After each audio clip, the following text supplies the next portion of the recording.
Howdy folks, hope you're all having a good one, and welcome back to World of Tanks with the Mighty Jingles. For today's viewing entertainment, we have an all Tier 9 standard battle here on the Live Oaks map, featuring one of those increasingly rare in this game tanks that actually existed. This is VIP Patton in the French Tier 9 light tank, the AMX 1390. Hang on, I need to fact check myself here. This tank did actually exist. I mean, I know the AMX 13 existed, but it had a 75mm gun. Wait, no, they did do a version with a 90mm gun. In fact, come to think of it, the Indonesian army did a version with a 105mm gun, so yeah, this is fine. Right, anyway, battle starts. Today's game does get off to a slightly slow start, but trust me, it's going to be worth sticking around to see how this battle develops. Our boy Patton here rushing up to an extremely aggressive early spotting position, but the AMX 1390 is very good at this sort of thing, not just because it's fast, but also it has fantastic camo rating.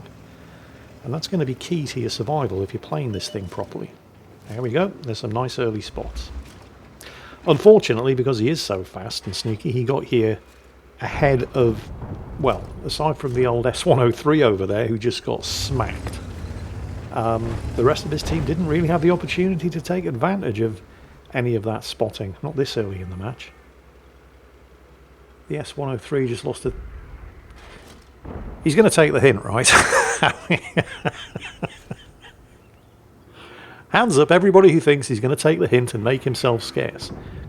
Because it's a fast, sneaky tank destroyer. It's just as fast in reverse as it is going forward, so he's got the opportunity... No, there he is.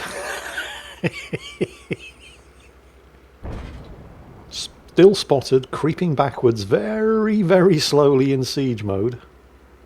Okay, who thinks he's finally taken the hint and he's going to relocate? He's going to get out of siege mode, go into mobility mode and just get the hell out of there, because he's clearly spotted and he's clearly getting his cheeks clapped every time he pokes his nose over that ridge. Come on, who's feeling lucky? Oh. Oh, and here it is, it's on. Because there is, of course, an AMX 1390 on the enemy team. The bad news for the enemy 1390, and this is very, very bad news, is that he doesn't have any teammates who can hit Patton in this position. Patton has plenty of teammates who can hit him, and he is extremely fortunate to make it out of there on 124 health. It's a shame they couldn't kill him, but Patton was actually lucky to hit him as many times as he did with the performance of this gun. I mean, don't get me wrong, the 90mm gun on this thing is... it's not a bad gun. I mean, there are bad things about it. It has horrible gun elevation and gun depression. The accuracy is a bit questionable, but the penetration's good, and that 4-shot magazine does reload relatively quickly, and the time between shots when fully loaded is actually pretty good. That's kind of the problem though, it's a little too good, because this thing has horribly slow aiming time. I mean, it's not disastrously bad, but it's definitely not good. The problem is that the aiming time is longer than the reload. So if you're pumping the shots out as fast as the autoloader is ramming them into the breech, you're not going to be fully aimed. A lot of them are going to miss. And that's probably what cost him the kill on the enemy AMX 1390. Well, I mean, not necessarily. Because he didn't have an awful lot of time available to shoot at him. The enemy tank was desperate to get out of there as fast as he could, and if he had waited to be fully aimed, he might have gotten away anyway. Anyway, nothing happening over here. This, by the way, this is how you play the AMX 1390. When you're in this tank, you're doing one of two things. You're either parked behind a bush, or you're on the move. And while on the move, always have an exit strategy. You're ready to drop into concealment or cover, failing that, at the drop of a hat. Because he did just get spotted there as he lit up the enemy... I'm not even going to try to pronounce the name of that thing. I mean, what even is that? It looks Polish, but that's my best guess. Lit him up again for his teammates. Got spotted in return, but again, he's in a good spot here. And there's the end. That guy relocated fast, didn't he?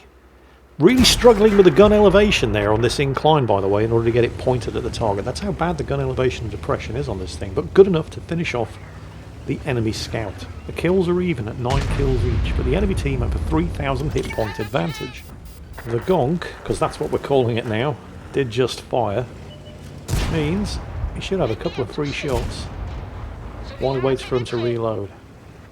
Very important to not try and push your luck in this thing, by the way, because it has no armour whatsoever. I mean, occasionally you will get very, very lucky and maybe your tracks will eat a shot, but it is absolutely not something you can count on, which is why he didn't stick around waiting to get that fourth and final shot off. Remember, key to success in the AMX 1390, you were either on the move or you're behind a bush, or on the other side of a railway embankment from the pissed off pole with the really, really big gun.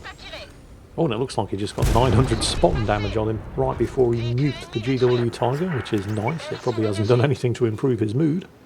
Oh, and another nearly 400 spotting damage on him. Is he still alive? Oh, he just smacked him. Yes, he is still alive. Probably very upset. Maybe not quite as upset as the M53 who just got... That's a... There's a medal, isn't there, for killing all the artillery on the enemy team. Is it the Pascucci's medal? I can't remember the name of the medal, but whatever it is, VIP Patton just earned it. The scores are still even, 9 kills apiece, but the enemy team are still ahead on hit points. Which probably means that, well, given how many hit points the Gonk over there has, the surviving enemy tanks are still kind of chonky on health. Where's he going? I guess he doesn't like the Kool-Aid. Okay, you got spotted, so if you're going to finish him, there it is. Before you have the opportunity to turn the gun around. Not going for the cap. Why not? A couple of very good reasons. First and foremost, half of the surviving machines on the enemy team, a Panzer and the T-95, are located in the town in the northwest corner of the map, and that is about 300 metres away from an open cap circle, so there's no way he would survive long enough to finish capping. Somebody would turn up and kill him. And remember, when you're in this thing, you're either moving or you're hiding behind a bush.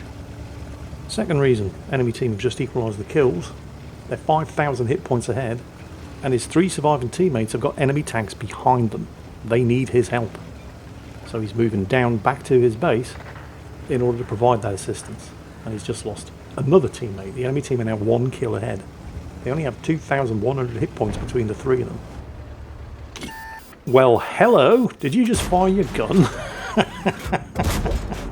Come on, one more shot. Got him. Right.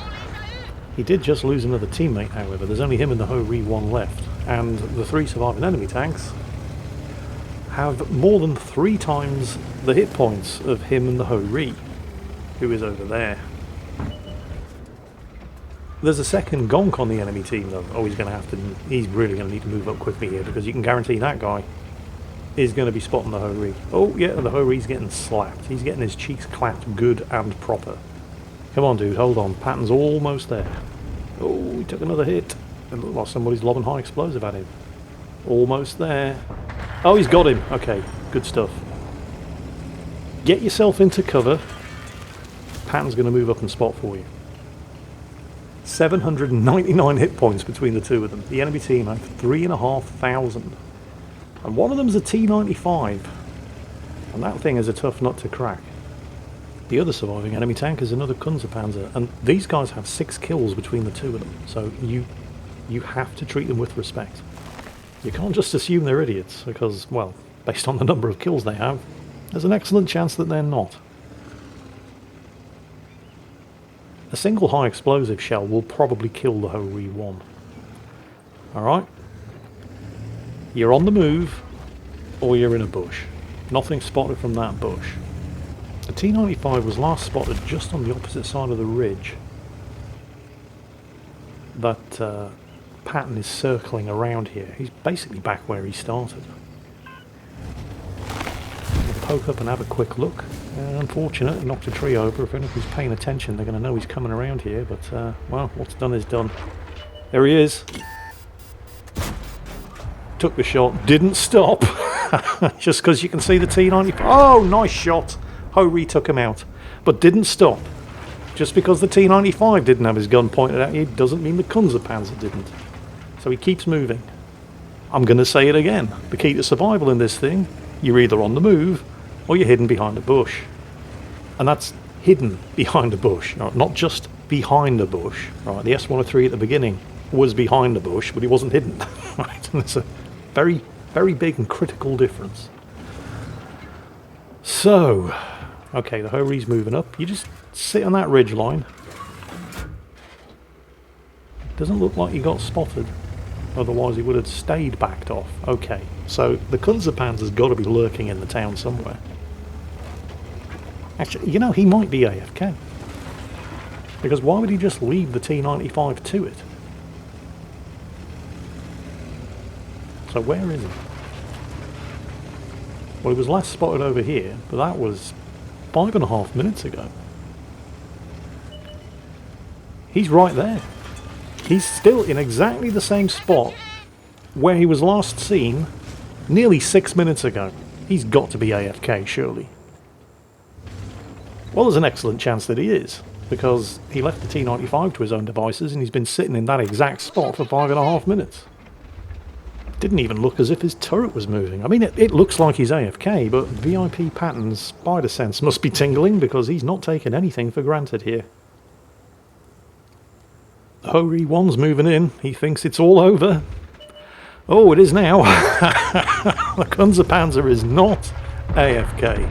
I don't know what he was doing in the corner of the map for the last 6 minutes, but he is not AFK and he's taken out the Hori 1.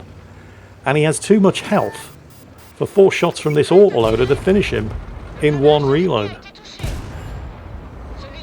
You need to make every single shot count. And he did. Takes 1 hit and return. He can afford to take 1. He cannot afford to take 1 more. The Kunzerpanzer is in hot pursuit. I mean, he can one-shot kill the Kunzerpanzer here as well, but it's whoever's going to get the first effective shot off. Almost reloaded. No, no, not quite. Wait for it. Almost. There it is. Got him. I have no idea what happened there. I mean, the only explanation I can come up with is that the Kunzerpanzer was called away from the keyboard for whatever reason, for, well, what looks like 5 minutes, and then came back at exactly the wrong moment as far as the Hori 1 was concerned. Who was convinced? I mean, based on the evidence, I thought he was AFK. It's understandable that the Hori 1 thought he was AFK, but VIP Patton wasn't taking anything for granted. And it's just as well that he didn't. Otherwise we wouldn't have had that nail-biter of a conclusion. Well, it would have probably still been a nail-biting conclusion, but it wouldn't have been a happy one. So congratulations and extremely well played to VIP Patton in this Tier 9 standard battle here on the Live Oaks map in the French Tier 9 light tank, the AMX 1390. Driving it like he stole it. Hope you all enjoyed it, and as always, take care, and I'll catch you next time.